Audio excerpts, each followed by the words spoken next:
국제 이슈가 가까워지는 시간, 이승원의 월드시사 W 이승원입니다. 국제뉴스의 깊이를 더한 월드시사 W와 함께해 주실 전문가 차례로 소개하겠습니다. 먼저 구정은 기자님 나오셨습니다. 어서 오세요. 안녕하세요. 네, 알파고 신하씨 기자 나오셨습니다. 어서 오세요. 네, 안녕하십니까.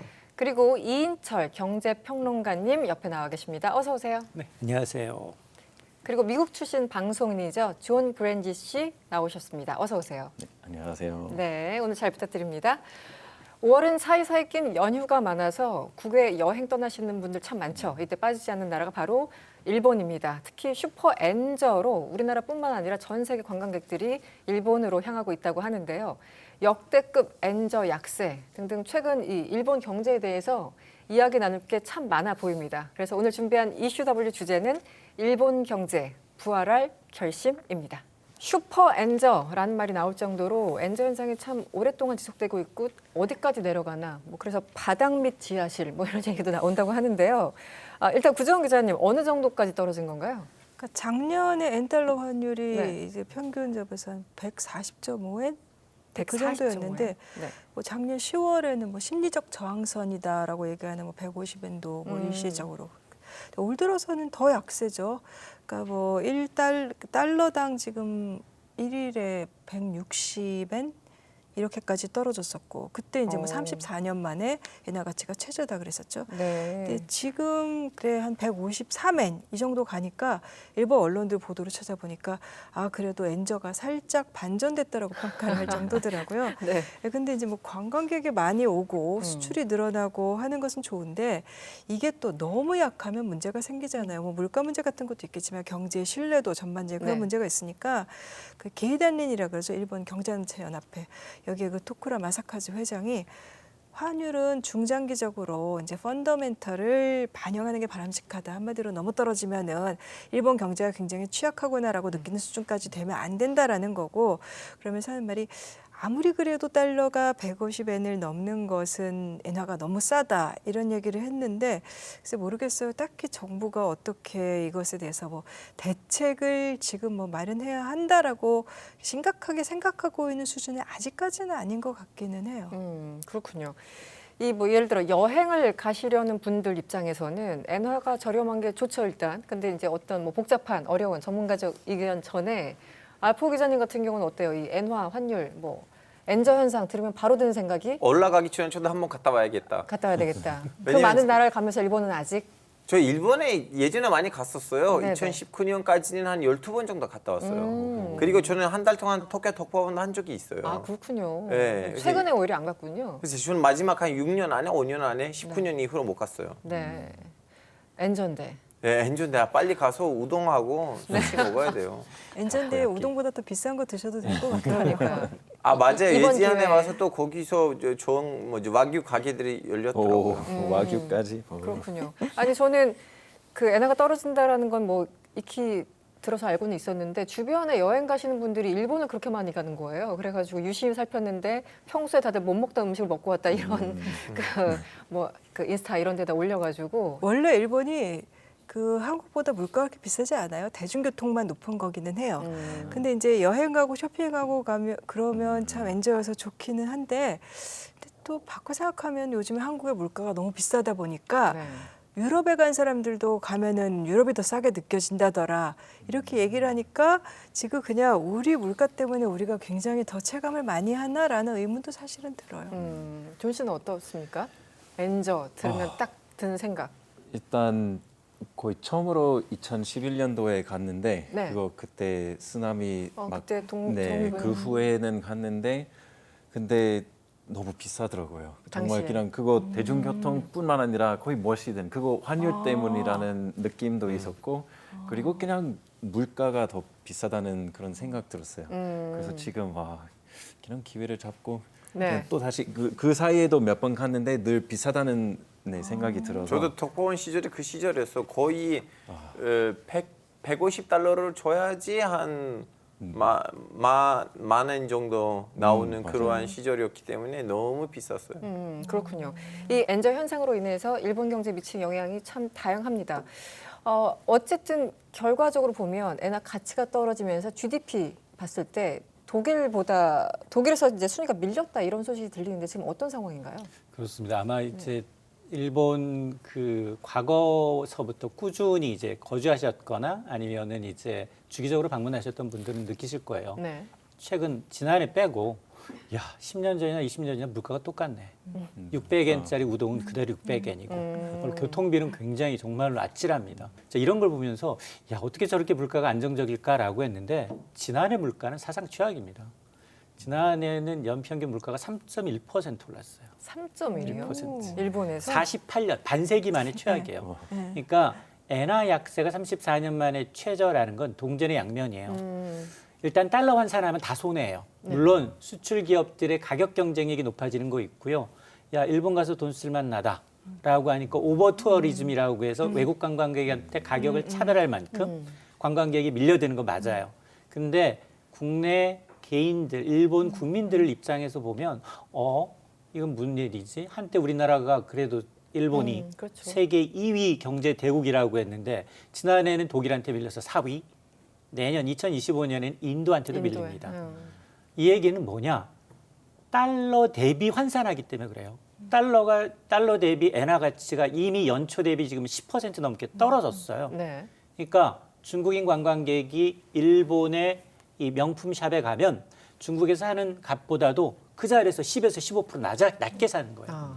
네. 그런 현상이 나타나다 보니 사실은 일본도 굉장히 이 먹거리 물가는 수입의 의존도가 굉장히 높습니다. 달러 주고 사와야 되니 일본 국민들 입장에서는 물가가 굉장히 빠르게 오르는 게 체감이 되는 거예요.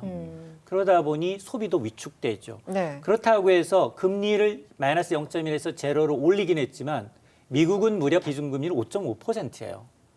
일본은 제로고요. 우리나라는 3.5입니다. 그렇죠. 그러다 보니 여전히 금리 차 때문에 야 엔화 팔고 달러 사라는 게 지금 계속 이어지고 있는 거예요. 그럼에도 불구하고 지금 일본 이제 은행이나 중앙은행이나 일본 정부가 과감하게 긴축 정책을 못하는 이유는 야 그동안 잃어버린 30년 동안 정말 경기 이 침체를 극복하기 위해서 온갖 수단 돈을 막 풀었잖아요. 네, 네. 아베노믹스라고 해서 거의 헬리콥터 밴처럼 돈을 풀었거든요. 그럼에도 안 살아나던 경기가 모처럼 만에 살아나는데 이걸 꺾을 거냐. 차라리 물가 고통이 조금 더 있더라도. 물가 고통이 있다 하더라도 경제를 일단 부흥시키고 보자라는 이제 내면에 이제 의도가 깔려 있고 또 하나는 일본의 정부 국가 부채가 1,000조 엔이 넘어요. 이게 0.1%만 금리가 올라도 이자 부담이 엄청납니다. 그러니까 못 오르는 속내도 좀 있어요. 네. 그나저나 이 와중에 한국과 일본의 그 경제 성장률이 역전됐어요. 참 이런 뉴스 듣기가 쉽지가 않은 뉴스인데 최근에 들려왔습니다. 어떻게 역전되나? 우리 또 뭘 해도 일본과 항상 그 경쟁 관계로 생각을 하지 않습니까? 맞습니다. 이게 엔저가 영향이 있는 겁니까? 엔저도 물론 뭐 영향이 있긴 하고 네. 우리가 이제 못한 것도 있고 여러 가지 있겠는데요. 저도 요 근래에 이제 이 케이블 채널에서 하는 한일 과항전 네네. 저건 꼭 우리가 1등 해야 되는데 뭘 하더라도 일본과 하면 이겨야 되는데 네. 축구뿐만 아니라 응원하면서 봤습니다. 근데 어쨌든 뭐 이 지난해에는 이제 1998년 이후 25년여 만에 한일 간 성장률이 역전된 건 맞아요. 그러니까요. 근데 일회성이고요. 올해는 다시 복원됩니다. 네. 근데 이제 문제는 뭐냐? 이렇게 엔저가 계속 가속화되면 우린 두 가지를 걱정하게 돼요. 일단 굉장히 이제 이 국제 글로벌 시장에서 일본 제품과 우리가 경쟁하고 있는 것들이 꽤 많아요. 네네. 경합도는 과거보다는 좀 많이 줄었어요. 그럼에도 불구하고 여전히 가전제품, 자동차 제품, 철강 제품, 석유화학 제품 일본 기업과 같은 가격을 놓고 경쟁하다 보니 일본은 연초 대비 2자릿수 이상 빠졌어요.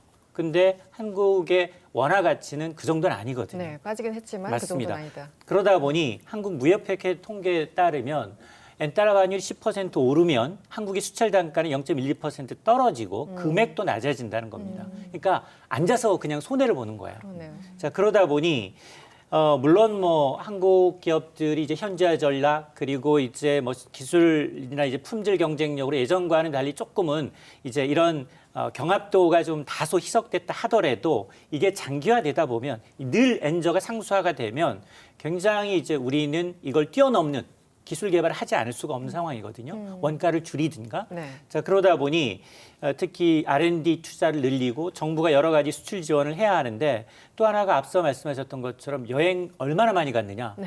지난해 일본 여행 가신 분들 700만 명이에요. 한국인이. 한국인만 만. 700만. 해외 여행객 1위가 한국인이에요. 일본에. 그리고 일본인은 한국에 얼마나 왔을까요? 많이 240만 명 왔어요. 예전에는 일본에 있는 사람들이 이제 한국에 와서 쇼핑하고 여행하고 그러고 이제 가는 게 일반적이었는데 지금 이제 완전 바뀐 거잖아요, 상황이. 맞습니다. 또 우리가 또 그동안 코로나 때문에 중국인 관광객 끊기면서 내수 정말 안 좋았거든요. 화장품 업체, 호텔 업체부터 맞아요. 시작을 해서 너무 안 좋아서 모처럼 이제 일본 관광객 포함해서 중국 관광객을 다 이제 끌어들여야 되는데 중국인 관광객 입장에서 한국을 갈 겁니까? 일본을 갈 겁니까?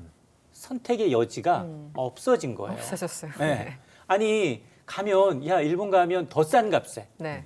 더 질 좋은 관광을 할 수 있는데 왜 이 한국으로 가겠느냐? 과거처럼 이제 막 이 대형 버스 타고 와가지고 뭐 치맥하고 네. 여러 가지 돌아다니면서 쇼핑했던 것을 보지 못하고 그게 일본에서 지금 나타나고 있어요. 그 여행 문화가. 네. 일본은 사실 이제 뭐 금융 쪽과 산업 쪽 좀 분리해서 봐야 되는데 일단 이번에 좀 궁금한 건 일본이 다시 뭐 반도체 이쪽 부흥을 꿈꾼다라는 헤드라인을 좀 본 것 같아요. 그리고 실제 투자들도 이어지고 있는 것 같고 일본은 뭔가 구조적인 변화를 지금 하려는 겁니까? 특히 반도체 쪽에서? 우리나라 사람들은 일본을 좀 뭐라고 해야지 좀 등한시해요. 좀 뭐, 낮게 봐요. 네, 애써 무시, 외면 무시하려고 뭐 이런 해요. 게 좀 있죠. 네. 근데 일본은 잠재력이 있어요. 왜냐하면 1990년대 이전에 세계 반도체 시장 탑 10 안에 절반이 일본 기업이에요. 플라자 합의를 통해서 미국에 의해서 인위적으로 이제 이 첨단 산업, 특히나 반도체 산업에 대해서 굉장히 도태됐어요. 순간 선택도 좀 잘못했고요. 산업 구조 조정이 좀 늦어지다 보니까 이게 인터넷, 모바일로 전환하면서 그게 늦어지면서 일본이 조금 도태됐던 거예요. 네네. 근데 다시 한번 반도체 부활을 외치고 있습니다. 사실 고기도 먹어본 놈이 먹잖아요. 네. 나 전교 1등 해봤어. 중고등학교 때 조금 떨어졌지만 나 다시 공부할 거야. 이 사람이 무서운 이유는 네. 공부하는 방법, 고기 잡는 법을 알아요. 그런데 지금 일본이 가장 뼈아프게 느끼고 있는 게 뭐냐? 고 이건희 삼성 회장한테 반도체 기술과 전자 기술을 내줬다는 거예요. 원천 기술을. 그게 아니었다면 잃어버린 30년 없었다라고 자기들이 이제 판단할 정도거든요. 본인들이 독점할 수 있었을 텐데라고 생각을 맞습니다. 하는군요. 네. 근데 지금 시기가 절호의 기회예요. 왜냐? 미국이 중국을 견제하면서 글로벌 공급망이 재편되고 있는 상황이고 네. 또 2024년부터 인공지능 AI 기술이 튀어나오면서 그동안 한국이 독점했던 메모리 기술이 주가 아니라 반도체 패러다임이 메모리가 아니라 시스템 반도체, 비메모리 이쪽 파운드리 쪽으로 지금 급속하게 빠르게 옮겨가고 있거든요. 네. 삼성이 한 발 조금 늦추니까 네. SK 하이닉스보다 지금 떨어지고 있는 거예요. 순간의 잘못된 선택 때문에. 자, 그래서 지금 일본은 지난해부터 팀을 꾸렸어요, 아예. 과거에 잘했던 애들 다 모아. 뭐 키옥시아, 도요타, 소니, 소프트뱅크 네. 대표하는 기업들을 모아서 팀을 만들어 가지고 여기에다가 일본 하면 장점이 뭐냐? 소부장, 네. 소재, 부품, 장비 업체들한테 종합 경쟁력을 두면서 여기다 보조금 주고 있습니다. 무려 18조 원에 달하는 보조금을 집중적으로 이제 쏟아부으면서 특히 비메모리 반도체 1위 업체인 대만의 TSMC를 일본에다가 공장 한 개도 아니야. 2개 유치해서 지금 네. 짓고 있고요. 대만 반도체는 거기에 한 10조 원 정도 이제 일본 정부가 지원을 해주니 네. 야 우리 제3공장, 제4공장도 지을 수 있습니다. 지금 손들고 있는 상황입니다. 지금 거의 관련돼 가지고 외신들 기사들이 엄청나게 쏟아지더라고요. 얼마나 유치할 것인가 뭐 이런 것들 그리고 일본 정부가 얼마나 돈을 쏟아 부을 것인가 뭐 예측 기사들이 굉장히 많던데. 네. 맞습니다. 이게 사실은 바이든 대통령이 이 반도체의 원료가 되는 웨이퍼죠. 네네. 웨이퍼 하나를 딱 들고 나오면서 그때부터는 이게 기업 간 전쟁이 아니라 국가 간 미래 전략 산업을 이제 이 주도권을 쥐기 위한 쟁탈전이 지금 벌어지고 있어요. 네. 미국은 무려 반도체 칩스법을 통해서 무려 70조 원을 쏩니다. 70조. 보조금을 현금 지급해요.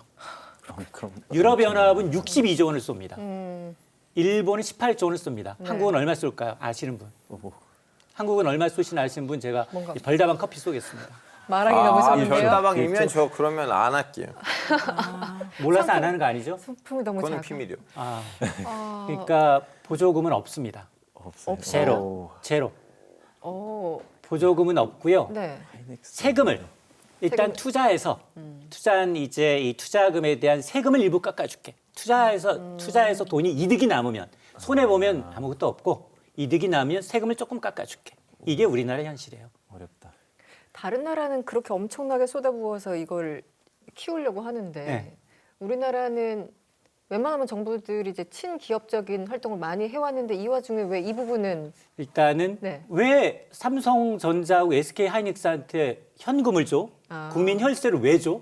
야 부자 특정 야, 대기업에? 그렇지 특정 대기업에 네네 반도체라는 그 산업 자체를 보지 않고 아. 이게 클러스터라고 해서 반도체 하나가 들어가게 되면 소재, 부품, 장비가 같이 들어가요.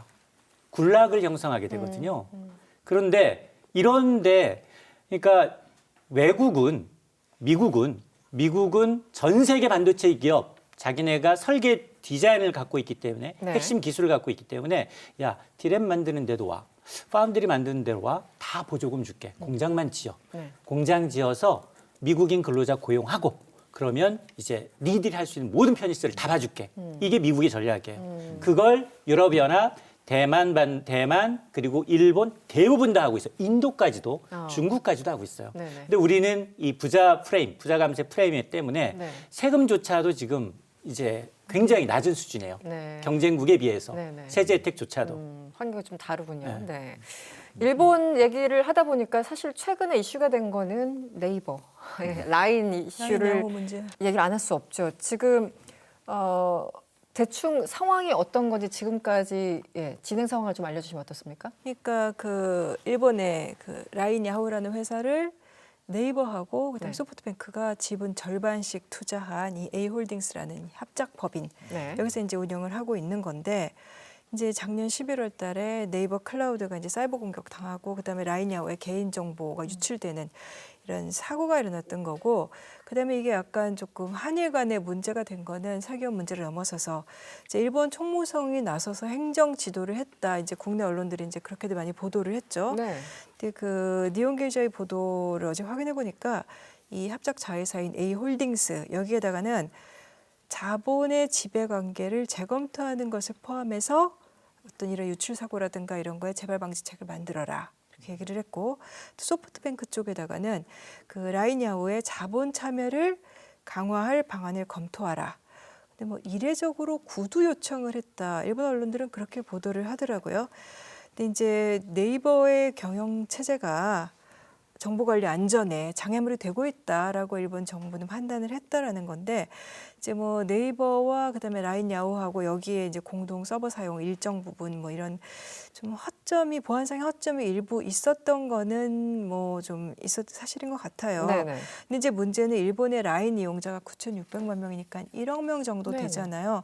근데 일본 인구가 1억 2,500만 명인데 1억 명이 쓰고 있다 그러면은 이게 정부가 행정 지도를 하는 것 자체를 뭐 이상하다라고 볼 수는 없을 것 같아요. 규모가 너무 커서. 예, 왜냐면 네. 일본의 지자체들도 이제 행정 절차를 신청하거나 뭐 아니면 결제할 때 이런 때 이제 라인 야후를 많이 쓰기 때문에 일종의 사회 인프라가 된 거다 이렇게 보고 있는 거예요. 근데 그래서 실제로 이 라인 야후가 그러니까 일본의 그 경제 안전보장 추진법이라는 게 있었고 거기서 특정 사회 기반 사업자로 등록이 되어 있어요. 그러니까 당국이 뭐 관리 감독을 할 수도 있는데 이제 일본 정부는 정보 관리 허술했던 거를 경제 안보상의 리스크다.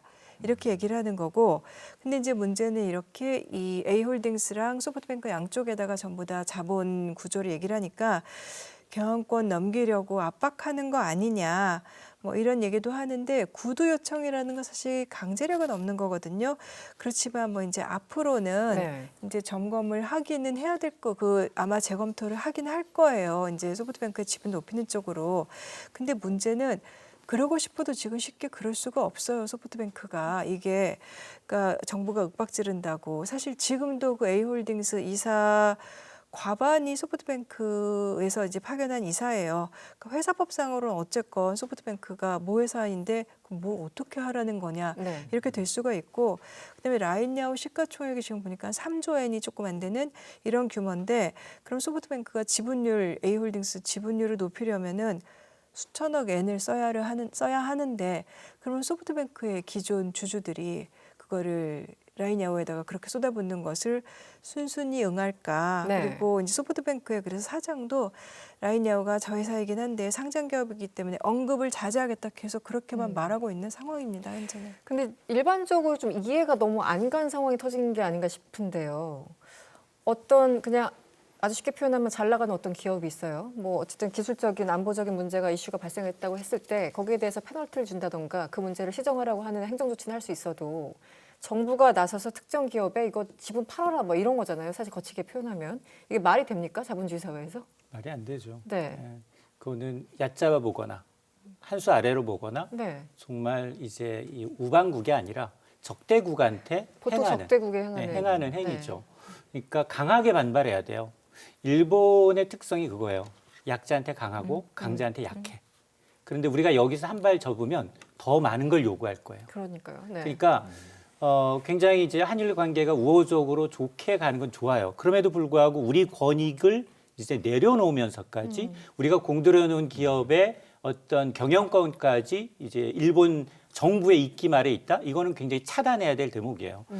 아마 지금 뭐 물론 뭐 일본 입장에서 우리가 지금 쓰고 있는 카카오톡 대국민 SNS 메신저인데 네. 그 대주주가 일본이다. 조금 꺼림칙긴 해요. 네. 내가 그 얘기 이거 사용해야 되나?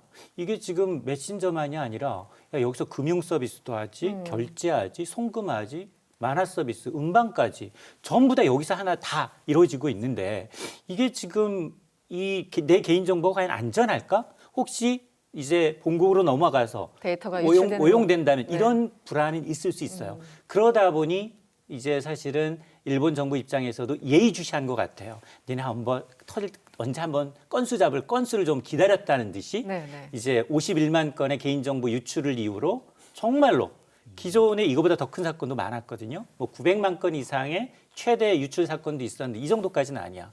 보안 검색 강화해 정도에 그치고 과징금을 올리면 끝이에요. 네. 근데 지분율까지 변화를 해서 경영권을 넘어가게끔 하라라는 건 도를 넘어선 거란 말이에요. 그렇죠. 이거는 이제 정말로 우리 정부가 나서야 돼요. 사실은 이 네이버 라인이 직접적으로 나서기 좀 어려워요. 이 정부와 기업이 어떻게 싸웁니까? 그러니까 네, 거기서 일반적으로. 계속 사업을 해야 하잖아요. 네네. 사업을 해야 되고 대국민 이게 지금 서비스이기도 하지만 아까 얘기했던 것처럼 지자체에서 이 망을 사용해서 공공 서비스망이 이루어지고 있는 상황에서 거기다가 정부의 이 행정지도에 대해서 불응한다? 네. 이거는 사실은 좀 많이 어렵죠. 기업 입장에서는. 그러면 정치권이 나서고 시민단체가 나서서 이걸 굉장히 분위기를 조성해야 돼요. 왜냐? 우리가 당해봤잖아요.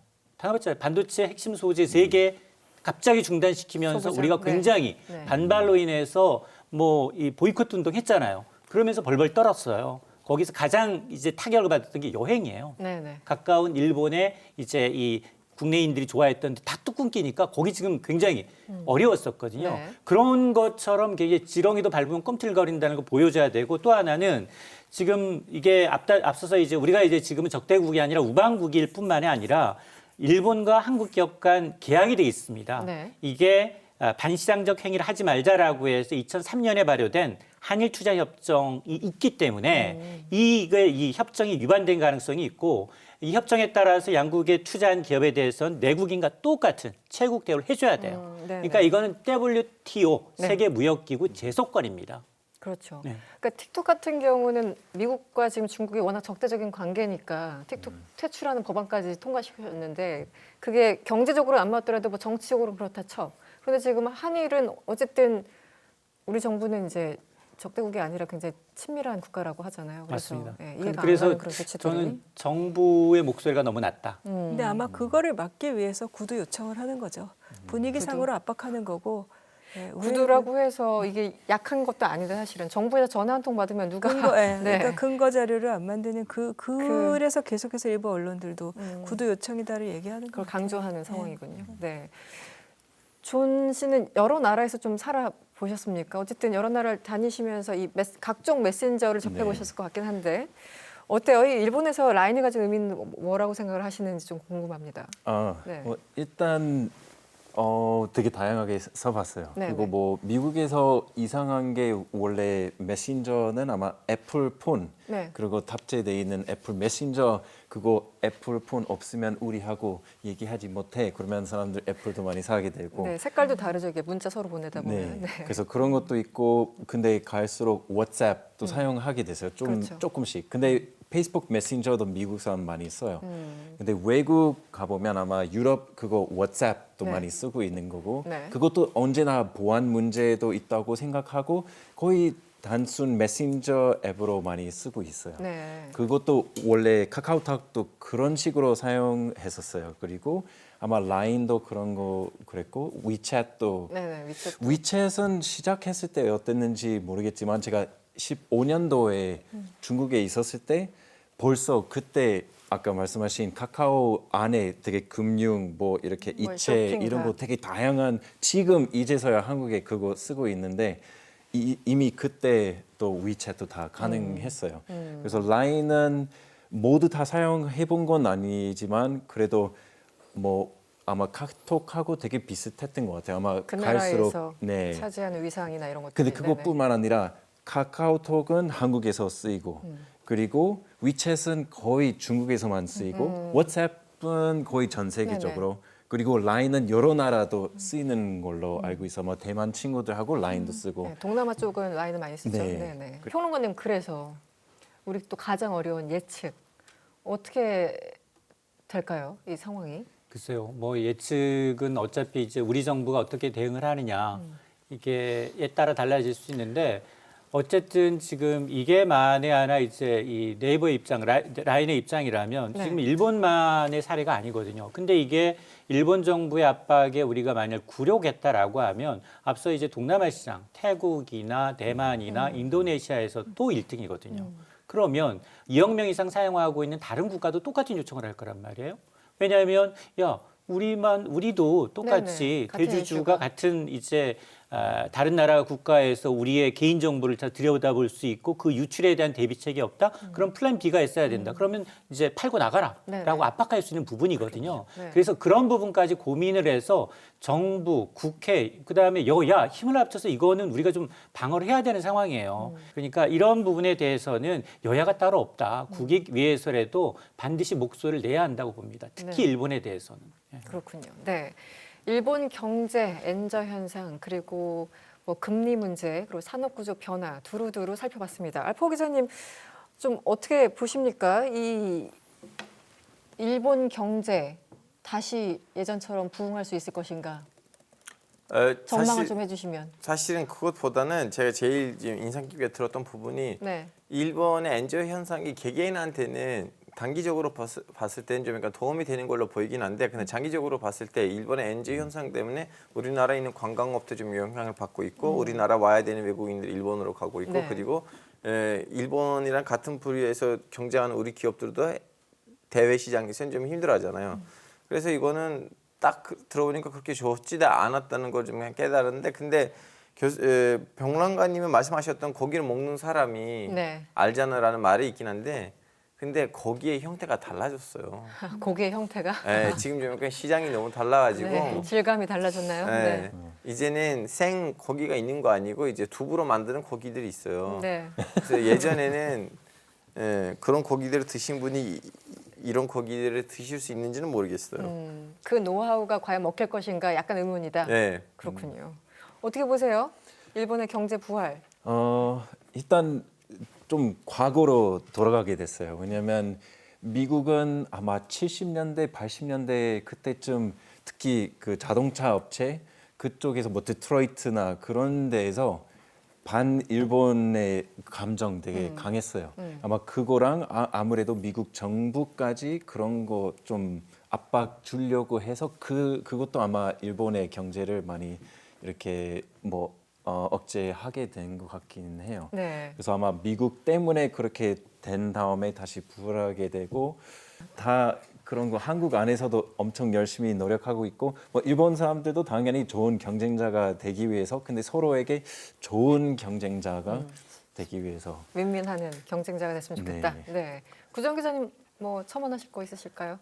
과거로 돌아가기 힘들 것 같아요. 근데 예를 들면 뭐 우리가 일본보다 잘 나갈 것이다라는 얘기를 하는 게 아니라 일본이 우리랑 상관없이 아무튼 과거의 위상으로 가는 건 너무 힘들 것 같고 그러니까 라인야오가 보면은 그 일본은 그냥 소비하는 나라고 이제 한국은 이제 발빠른 항상 그런 거하고 그다음에 이제 뭐 IT 플랫폼 이제 개발 경험과 여러 가지 것들 그러면 이게 협업 사례 중에서 굉장히 성공적이긴 하지만 일본인들이 보기에는 그 위상의 변화를 느낄 수 있지 않았을까라는 생각이 들고 그래서 사실은 일본이 뭐 옆 나라인데 잘 됐으면 하죠. 잘 됐으면 하는데 과거의 위상을 이야기하면은 항상 그 사람들을 과거의 위상을 이야기하는 사람들을 항상 보면 가장 현재에 안 맞는 거를 하게 되는 경향이 있는 것 같아요. 과거의 영광 찾다가 블랙시트하고 뭐 이런 것처럼 뭐 그런 건가요? 근데 이제 네. 일본을 이제 유념 있게 관찰해야 되는 부분은 그거예요. 일본의 로비력. 로비력. 어. 아, 그것도 무시 못하죠. 왜냐하면 지금 벌써 미국 캠페인에서 플랜 B까지 감안을 해서 바이든 대통령을 아니라 트럼프 대통령까지 지금 접촉을 하고 있거든요. 네. 물밑 라인을 만들고 있다는 거예요. 누가 될지 아무도 몰라요, 지금 상황에서. 왜냐하면 지지율이 엎치락뒤치락 하니까. 그럼에도 불구하고 벌써부터 두 개 라인을 만든다? 이제 하나가 안 되면 또 왜냐하면 지금 굉장히 일본으로서는 좋은 절호의 기회이고 그다음에 미국이라는 이제 우방을 계속해서 앞으로 몇 년 더 이제 든든히 뒷배를 밝혀주면 그걸 기회로 삼아서 발판 삼아서 이제 완전한 경기 침체에서 벗어날 수 있다라고 믿고 있거든요. 네. 그러다 보니 아마 이제 반도체 패권 전쟁도 마찬가지고 이제 외환 시장에서의 엔저 현상도 마찬가지고 중국하고의 이제 경쟁이 아니라 미국이 얼마나 용인해 주느냐. 미국 달러화가 얼마나 빨리 약세로 돌아서느냐에 네. 따라서 이제 엔저의 향방이 갈리는 거예요. 아, 그러니까 네네. 독자적으로 일본이 잘해서 경제를 극복하는 게 아니라 일본이 과거처럼 이게 너무 많이 크면 눌러주고 또 그다음에 좀 견제하고 이런 게 있었는데 지금은 그런 게 아니라 굉장히 이제 누가 되든 민주당이 되든 공화당이 되든 친우호적으로 일본 경제를 부흥시킬 수 있는 발판을 마련하고 있다는 게 이게 더 무섭다는 겁니다. 네, 알겠습니다. 오늘 일본 경제에 대해서 전망까지 이야기를 한번 해봤습니다. 어느 쪽으로 갈지 모르겠습니다만 분명한 것은 일본의 경제 상황이 우리에게도 직간접적으로 영향을 미친다는 거겠죠. 관련 소식 앞으로도 꾸준히 전달해 드리도록 하겠습니다. 오늘 재밌는 경제 이야기 들려주신 이인철 경제평론가님과는 여기서 인사드리겠습니다. 오늘 고맙습니다.